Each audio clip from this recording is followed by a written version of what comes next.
Agora não tem mais rituais de purificação. A religiosidade acabou. Talvez as suas decepções com o noivo é porque você ainda procura satisfação no antigo vinho e não no vinho transformado. Ainda tem muita gente que insiste em procurar vinho nas vasilhas vazias da religião. João escreve aqui para insistir que Jesus não tem um vinho para nós. João escreve este milagre para dizer que Jesus é o próprio vinho. O melhor vinho não é um milagre que você espera. O melhor vinho é Cristo que você precisa.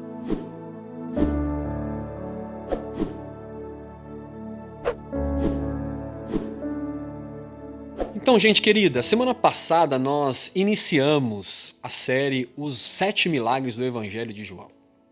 E na introdução desta série nós falamos sobre o porquê João usou o termo sinal, se referindo aos milagres no seu livro.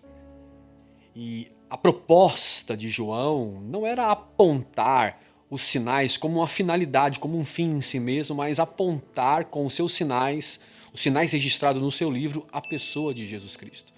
Que diferente dos outros evangelhos, numa linguagem mais teológica, João ele escreve o seu livro com a intenção de revelar a priori o caráter divino de Jesus e o caráter messiânico do ministério de Jesus. Então, seguindo esta lógica, nós precisamos enxergar os milagres do Evangelho de João não como um fim em si mesmo, ou como uma narrativa que incentiva a repetição desses sinais nos dias de hoje. Não que não seja possível, Deus pode fazer, mas esta não é a proposta de João. Por isso, mais do que crer em Jesus, ou crer que Jesus faz milagres nos dias de hoje, nós precisamos ver Jesus nos milagres. Lembram do que nós falamos aqui na semana passada? A glória não está nos sinais em si. A glória está em quem os sinais ou os milagres querem revelar. E esta deve ser a nossa atenção lendo o Evangelho de João. Nessa série nós vamos falar sobre os 7 milagres feitos por Jesus registrados no livro de João com o propósito de revelar Cristo. Então, como nós vamos falar dos milagres, o primeiro milagre do Evangelho de João, no capítulo 2, o verso 11 a seguir, é a narrativa da transformação de água em vinho em um casamento em Caná da Galileia. Então, eu gostaria, antes de falar, ler o texto com vocês. Vocês poderiam ler comigo? Então, o Evangelho de João, capítulo de número 2. Vamos ler então a narrativa deste grande milagre, que diz assim: No terceiro dia, houve um casamento em Caná da Galileia. A mãe de Jesus estava ali. Jesus e seus discípulos também haviam sido convidados para o casamento. Tendo acabado o vinho, a mãe de Jesus lhe disse: Eles não têm mais vinho. Respondeu Jesus: Que temos nós em comum, mulher? A minha hora ainda não chegou. Sua mãe disse aos serviçais: Façam tudo o que ele disser, tudo o que ele mandar. Ali perto havia 6 potes de pedra do tipo usado pelos judeus para as purificações cerimoniais. Em cada pote cabia entre 80 a 120 litros. Então disse Jesus aos serviçais: Encham os potes com água. E os encheram até a borda. Então lhes disse: Agora levem um pouco do vinho ao encarregado da festa. Eles assim o fizeram, e o encarregado da festa provou a água que fora transformada em vinho, sem saber de onde este viera. Embora o soubessem os serviçais que haviam tirado a água.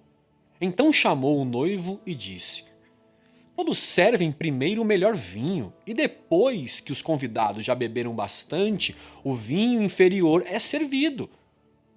Mas você guardou o melhor até agora. Este sinal miraculoso em Caná da Galileia foi o primeiro que Jesus realizou. Revelou assim a sua glória, e os seus discípulos creram nele. Bom, gente, lendo a narrativa, nós não sabemos ao certo de quem era este casamento. Mas a princípio nós percebemos no texto que era de alguém muito próximo da família de Jesus. Tanto que, além dos discípulos, até a mãe de Jesus estava presente no casamento. Mas antes de nós falarmos do texto em si, do milagre em si, eu quero destacar 3 verdades para fixar na sua mente antes de nós entrarmos na narrativa. O primeiro é gravarmos na nossa mente que era um casamento. Segundo, é que o segundo vinho era melhor do que o primeiro que se acabou. E o terceiro, para fixar na mente, é nós guardarmos no coração que o milagre aconteceu em recipientes usados para purificações religiosas. Por que eu peço para você guardar e deixar isso bem anotado na sua mente, ou num caderno, num papel, como você preferir? Porque esses 3 pontos revelam muita coisa sobre quem Jesus é e qual a sua verdadeira missão aqui na Terra. Então, a proposta de João no texto não é incentivar a igreja a reproduzir os mesmos milagres do seu livro, nos nossos dias principalmente. Como eu disse, embora seja possível Deus realizar milagres nos nossos dias. Mas João, ao descrever os milagres, ele não está aqui incentivando a sairmos por aí, orando por água, esperando que ela se transforme em vinho. Não é para nós ficarmos fazendo a campanha do vinho ou da transformação da água em vinho. Não foi para isso que João escreveu este milagre. Embora a narrativa deste milagre seja histórica, isto é, que o fato de fato aconteceu, a proposta do texto é revelar a identidade de uma pessoa, a identidade de Jesus Cristo, e não o que ele é capaz de fazer. Então, muito mais do que se alegrar com o milagre do texto, João nos convida a conhecermos a Jesus no texto. Isso é extraordinário. Espero que isso tenha ficado claro aqui entre nós, já na nossa introdução. Bom, mas vamos entrar no texto em si. Jesus está num casamento. E o casamento de um judeu durava durava 7 dias. Então, durante 7 dias, era responsabilidade do noivo prover bebida e comida para todos os convidados. Pensa nisso aqui. Se você acha que hoje uma festa de casamento já é cara, e é de verdade mesmo, não é fácil casar hoje, imagina nos dias de Jesus. 7 dias dando de comer e beber para amigos e familiares. Já pensou nisso? E pensando nisto, também é bom nós informarmos aqui que não deixar faltar comida e bebida para os convidados era um desafio para o noivo. Era uma responsabilidade, mas um desafio. 7 dias de festa? Acabar a comida na festa já era muito complicado. Mas acabar o vinho era uma falta de respeito do noivo para os convidados. Mas falar de vinho ainda nesse contexto é muito significativo, porque o vinho ele era muito importante no contexto bíblico. No Antigo Testamento, então, como um todo, nem se fala. O vinho representava para aquela cultura a alegria, ele era o símbolo de festa. E que em Jesus ficou conhecida como o símbolo da nova aliança. Se eu não me engano, se não me falha a memória, o único livro do Antigo Testamento que não cita o vinho é o livro do profeta Jonas, no Antigo Testamento. Veja como o vinho era importante na cultura judaica. Então, sendo um vinho um símbolo festivo, um símbolo de alegria, acabar exatamente o vinho em um casamento não era nada legal. Ia causar problemas. Então, estamos diante de um cenário delicado. Mas o texto diz aqui que o vinho acabou. Aí Jesus, depois de ser informado, comunicado pela sua mãe, sabendo que o ambiente ficaria pesado, que o clima da festa mudaria e que o noivo ficaria ali em maus lençóis, Jesus toma uma atitude. Ele pede para encherem de água os recipientes que os judeus usavam para se lavarem de forma higiênica, mas também tinham uma pitada religiosa, de um ritual religioso, porque eles usavam aquelas talhas e a água que estava naquelas talhas como um ritual de purificação. E Jesus usa essas talhas e pedem para encher de águas e levarem para o mestre de cerimônia. Só que quando o mestre de cerimônia experimenta aquele vinho, ele percebe algo diferente. Porque ele percebe que o vinho é muito superior e muito melhor do que o vinho servido no início da festa. Aí o mestre de cerimônia faz o quê? Ele questiona o noivo, ele chega para o noivo e diz assim, olha, você quebrou uma regra porque o melhor vinho se serve no início, depois que todo mundo bebeu bastante, serve-se o vinho inferior. Você quebrou uma regra. Só que o impressionante aqui no texto é que há uma inversão de valores. A lógica é quebrada. O vinho superior e melhor é servido depois. Vem por último. Mas quem quebrou a regra, quem quebrou a lógica não foi o noivo. Quem desdenhou da lógica foi Jesus. João está dizendo aqui para nós que o segundo vinho, que é o vinho melhor, que é o vinho de alto nível, se refere a Cristo. Isto é, Jesus é a quebra da lógica. Porque Jesus é o segundo vinho, é o vinho melhor, é o vinho que vem depois. É a mesma referência, gente, que Paulo faz aos irmãos de Corinto na sua primeira carta, no capítulo 15, verso 45. Quando Paulo diz assim, ó, o primeiro homem, Adão, tornou-se ser vivente. O último Adão, se referindo a Cristo, espírito vivificante.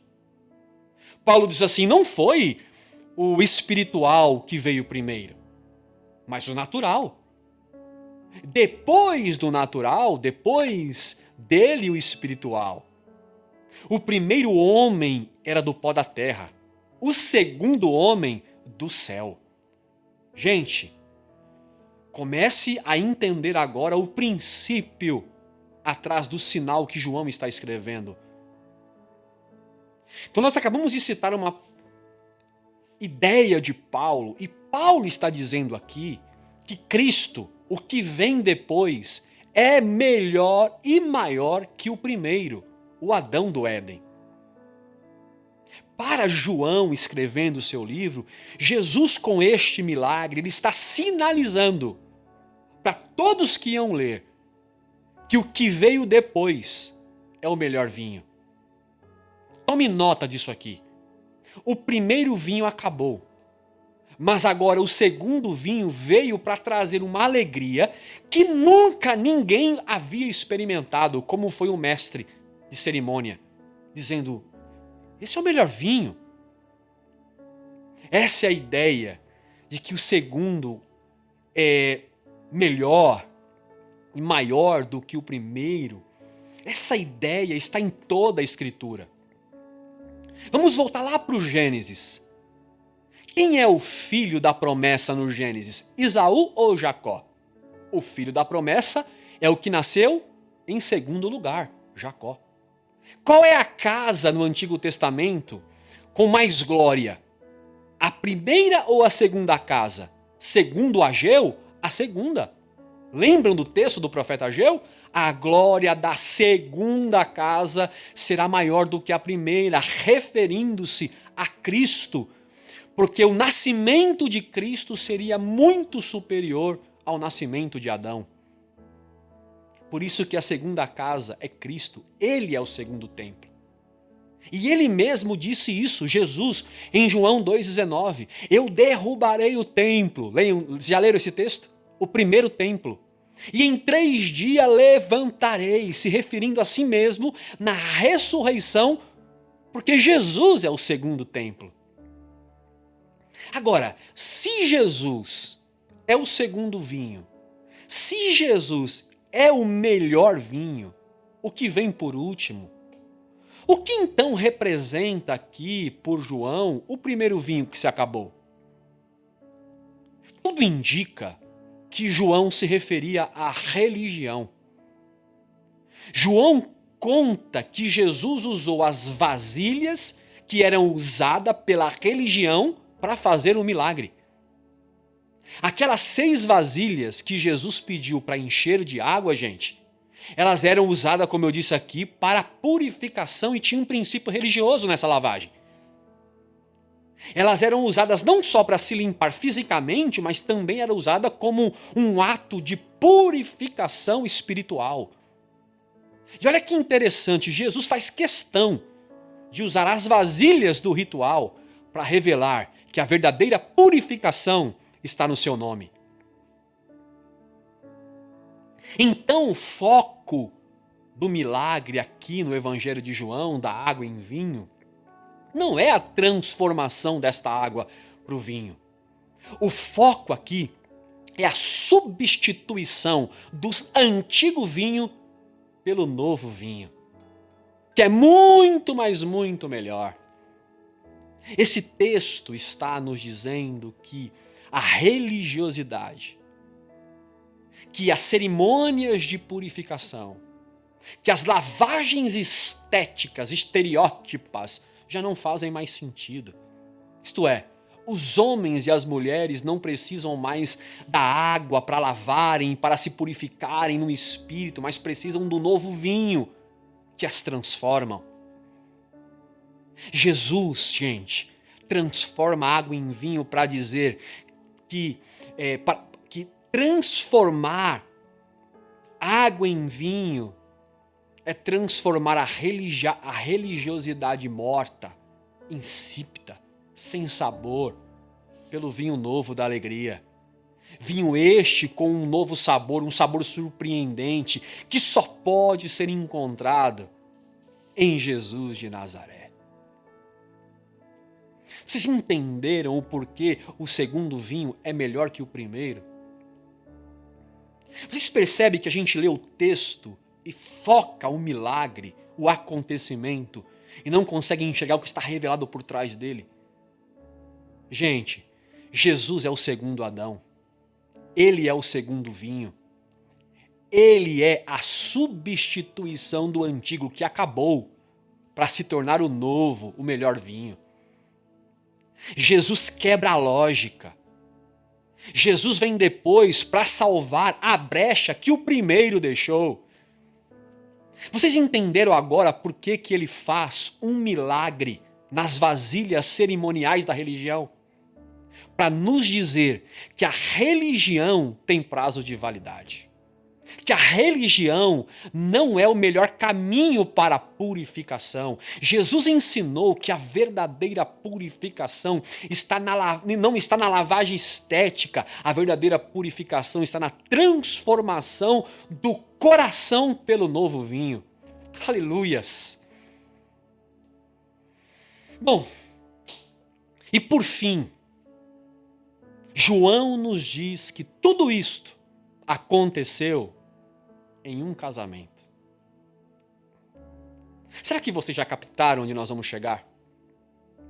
Gente, foi num casamento para revelar que o vinho novo é para selar o casamento de Jesus com a sua igreja. A igreja no Novo Testamento recebe a metáfora de noiva e Jesus recebe a de noivo. O primeiro milagre, ser em um casamento, ele é significativo para nós. Sabe por quê? Porque estabelece de uma vez por todas a união de Cristo com a sua igreja. Jesus veio trazer um novo vinho, pessoal. E na ceia ele disse isto. Lembram? Este é o cálice, ou vinho, da nova aliança feita com o meu sangue, disse Jesus. O primeiro vinho vem da uva, o segundo vem do sangue do cordeiro. O primeiro vinho é passageiro, já o segundo vinho é eterno, porque Jesus multiplicou.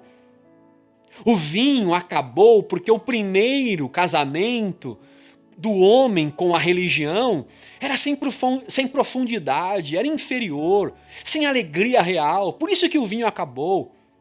Mas o casamento com Jesus é um casamento eterno. O casamento com a religião sempre acaba em um divórcio. Porque no final das contas, a religião sempre deixa o homem para trás. Mas o casamento com Jesus, o segundo casamento, é sacrificial. É eterno, como eu te disse. É desinteressado. Não é fruto dos rituais cerimoniais, mas fruto de uma transformação do coração. Aleluias! O casamento com a religião, além de frágil, ela é cercada por interesses, gente. Tanto que, se vocês prestarem atenção, João, no mesmo capítulo, no capítulo 2 do seu livro, ele diz que Jesus foi para o templo. Sabe o que ele fez no templo? Logo depois de ele contar esse milagre da transformação de água em vinho, foi para o templo e expulsou os vendilhões de lá. Virou as mesas dos comerciantes do templo, para dizer que Jesus desfaz o relacionamento baseado no interesse, no comércio. O vinho da religião acabou. João está dizendo que Jesus, como o segundo vinho, como o melhor vinho, ele veio para selar o novo casamento, fundamentado no seu amor e não nos rituais e de interesses. Por isso que os milagres foi feito nas vasilhas da religião, exatamente para sinalizarmos que agora não tem mais rituais de purificação. Agora é vinho novo, é vida nova, é casamento novo. Porque o noivo veio para selar com o segundo vinho, com o melhor vinho, o casamento com a noiva que é a igreja. É como se João estivesse escrevendo: meus queridos leitores, a religiosidade acabou. A espiritualidade estética não faz mais sentido. Só há um jeito do casamento continuar, João dizendo, estou aqui parafraseando: se no coração houver uma transformação da água para o vinho. E não é uma transformação legalista, não é uma transformação moralista, mas uma transformação que melhora a vida, que traz alegria, beleza na comunhão e que perpetua a unidade. João conta que Jesus transformou água em vinho em um casamento para nos dizer que a celebração da igreja com o noivo não vai acabar. O vinho na religião acaba, mas no casamento com o noivo Jesus é eterno.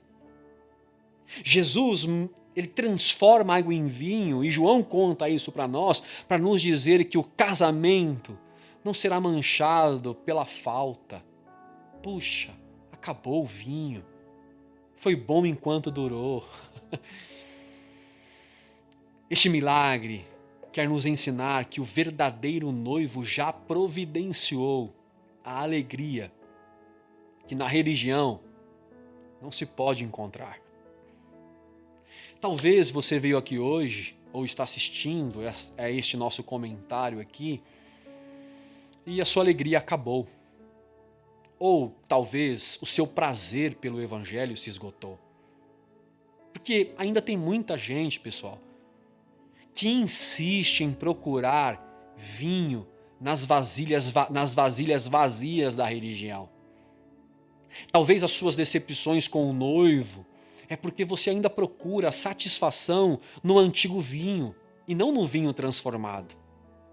Ou pior, talvez a sua fé ou talvez você ainda esteja na expectativa de que Jesus transforme as águas do seu sofrimento em vinhos de alegria.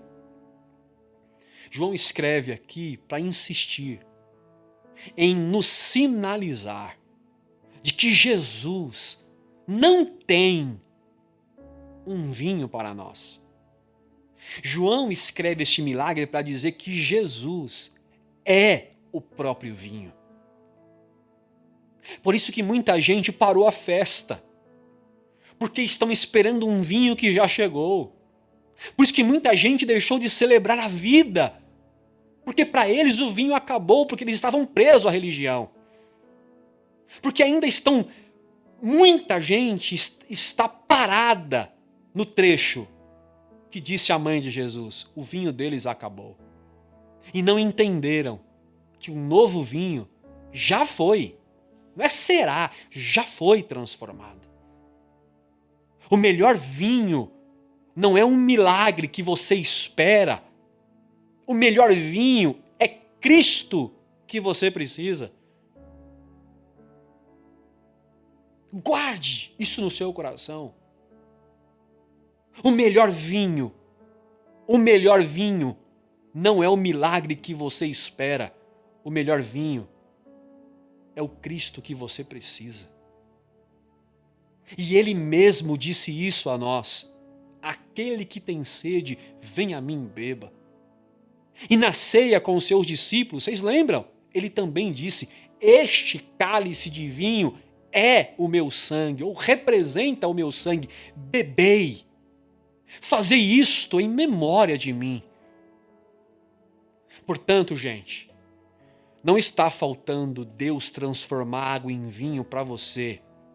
O que está faltando é você beber do vinho milagroso que já aconteceu. Jesus é o melhor vinho que um homem nunca havia experimentado. Então, gente, o meu convite para você aqui hoje é: beba deste vinho e celebre a eterna vida que este vinho nos proporcionou.